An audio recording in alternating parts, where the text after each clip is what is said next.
जय श्री कृष्णा, जय सिया राम, जय श्री राधे राधे, जय श्री महाकाल। इस प्रवचन में आपको श्रवण कराएंगे नरसिंह मेहता, जो भगवान श्री कृष्ण के महान भक्त हुए हैं और गुजरात के जूनागढ़ में जिनका जीवन संचालित हुआ है, उन्हीं नरसिंह मेहता के जीवन चरित्र के बारे में आपको श्रवण कराते हैं। उनकी जो रचनाएं हैं, उन रचनाओं के बारे में पहले श्रवण कीजिएगा।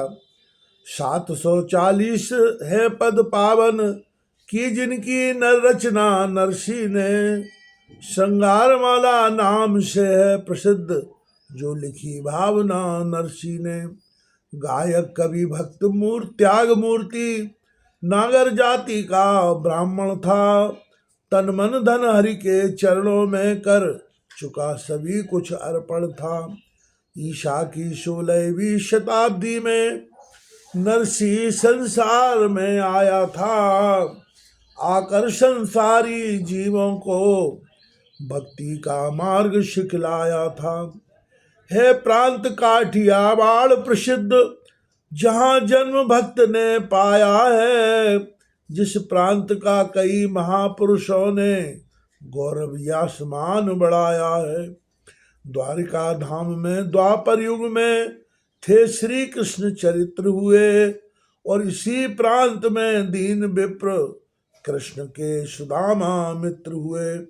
फिर इस युग में ऋषि दयानंद जी हुए वेदमग अनुरागी, यही देश पिता बापू गांधी की जन्मभूमि है बड़भागी। श्री नरसिंह मेहता ने भी यही ले जन्म हरि गुण गाया था, वैष्णव जन वाला भजन इनका बापू गांधी को भाया था।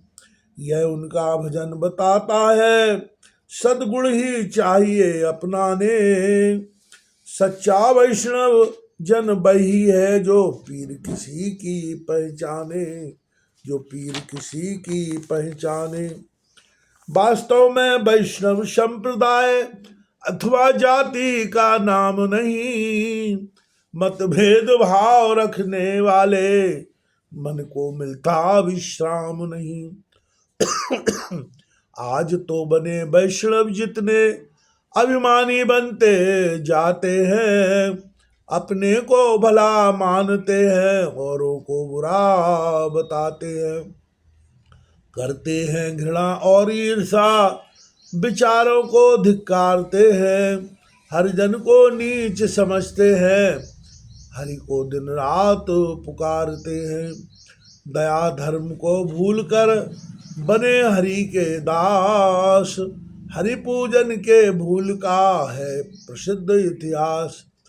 था एक पुजारी मंदिर का जो माना पंडित ज्ञानी था ज्ञान उसे सब ग्रंथों का, पर वास्तव में अज्ञानी था, क्योंकि उसके मन मंदिर में अज्ञान का महा अंधेरा था। मद मोह ईर्षा ने उसको चारों ही ओर से घेरा था। घटना यह एक रात की है, वर्षा जोरों से जारी थी सर्दी बहुत कड़ाके की, छा रही रात अंधियारी थी।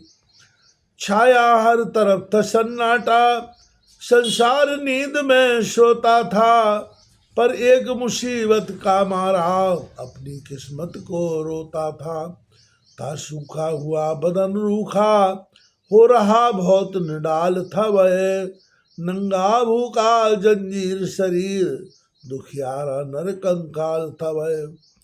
सर्दी से बदन कांपता था, भारी तूफान डराता था, उस बदनसीब बेचारे को नहीं नजर ठिकाना आता था। उस सूखे तन पर जोरदार वर्षा का पानी पड़ता था, इस महाभयानक हालत में मौत के साथ ही लड़ता था। उसने सर्दी से बचने को कर डाले कई उपाय हैं, चीखा चिल्लाया दर दर पर, हमदाद को हाथ फैलाए हैं। जहाँ जहाँ भी उसने की पुकार, वहाँ वहाँ से ही ठुकराया है, हारा बेचारा मंदिर में, दुख दर्द सुनाने आया है, दुख दर्द सुनाने आया है, दुख दर्द सुनाने